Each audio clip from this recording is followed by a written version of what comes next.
Wakati mwingine tena mzuri ambao tunakutana hapa pamoja katika channel yako pendwa ya Mapro Media kwa ajili ya kujadili na kuchambua mawili matatu ambayo yamekuwa yakijiri. Nikuombe kama bado haujaungana nasi, hakikisha unabonyeza neno subscribe chini ya video hii, kisha bonyeza alama ya kengele ili usipitwe na taarifa muhimu mbalimbali ambazo zitakuwa zikijiri nasi tumekuwa tukiziweka hapa kila wakati.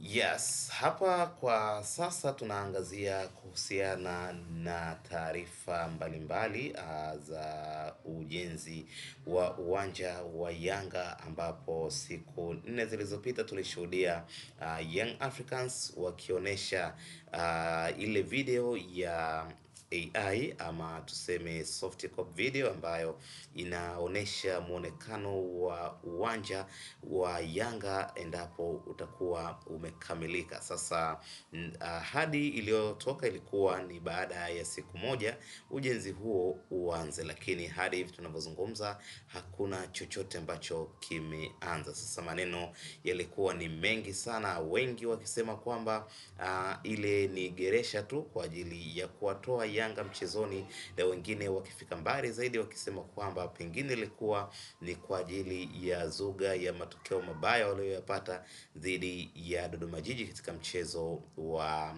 ligi kuu Tanzania bara NBC Premier League. Niko hapa kukujuza kwa kina kabisa kuhusiana na jambo ambalo Yanga walilionyesha. Kwanza nataka niseme kwamba wengi ambao wanazungumzia kwamba issue ya ujenzi wa uwanja wa Yanga ni geresha ni timu pinzani, ni wengi mashabiki wa timu pinzani ambao pengine kwa namna moja ama nyingine hawataki ama hawapendi Yanga waweze kupata uwanja kabla yao, na hii ikitokea, japo itakuwa ni motivation kwa upande wao, lakini itaonekana ni kwamba Young Africans ndio walianza kupiga hatua. Kwa hiyo imekuwa ni mijadala mingi, lakini ukiangalia asilimia kubwa ya watu ambao wanasema hawaamini kama jambo hilo ni la kweli ni wale mashabiki wa timu pinzani. Lakini wengi wamefika mbali zaidi wakisema kwamba 2023 kipindi hiko CEO ni Bwana Mbata waliweza kuelezea pia kwamba wanaanza mchakato wa ujenzi wa uwanja, lakini mwisho wa siku hakuna kilichofanyika. Kwa hiyo hata hii itakuwa ni yale yale. Labda niwakumbushe kitu kimoja, utofauti wa hii ya sasa hivi na kipindi kile ni kwamba kwanza ile walifanya tu kwenye press conference and then wakaelezea kwamba mchakato huo umeanza na muda wote wataanza taratibu za ujenzi wa uwanja. So jambo lilikuwa sio very seriously as you know, lakini kwa sasa hivi ukiangalia namna ambavyo walivyotambulisha video yao, lakini pia ule mchakato wa utiaji saini, tunaona kabisa kuna vitu ukiviangalia unajua yes, hii kitu iko ya ukweli kabisa. Namna ambavyo utagundua hawawezi kumsumbua kiongozi mkubwa kama mkuu wa mkoa kwa ajili ya geresha. Hilo jambo kwanza ukilitafakari tu unajua kabisa hapa wako serious. Lakini pia ukiangalia wa 2023 ilikuwa ni press conference tu, lakini huku unaona kabisa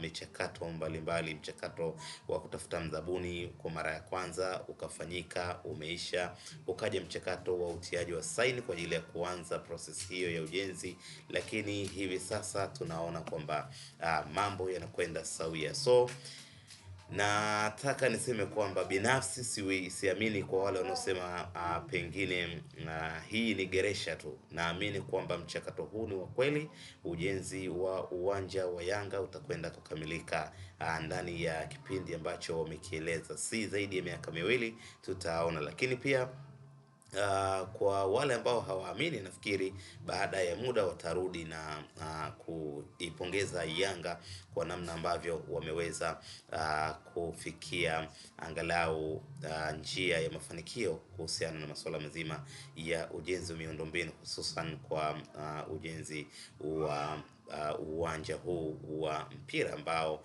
umekuwa ukisubiriwa kwa muda mrefu sana. Niandike maoni yako chini ya comment, kwenye comment section hapo, unieleze wewe uko upande gani. Ni wale wanaoamini kwamba hii ni geresha kutokana na matukio mabaya waliyopata Yanga, ama ni wale ambao wanaamini kwamba mchakato huu unakwenda kukamilika kama ambavyo viongozi wa Yanga wameelezea. Maoni yako ni muhimu sana, tuandikie kwenye comment section. Usisahau kubonyeza neno subscribe, itakuwa umefanya vyema sana kuungana na familia yako ya Mapro Media. Hadi wakati mwingine, kwa sasa na kuaga, bye bye, asante na kwaheri.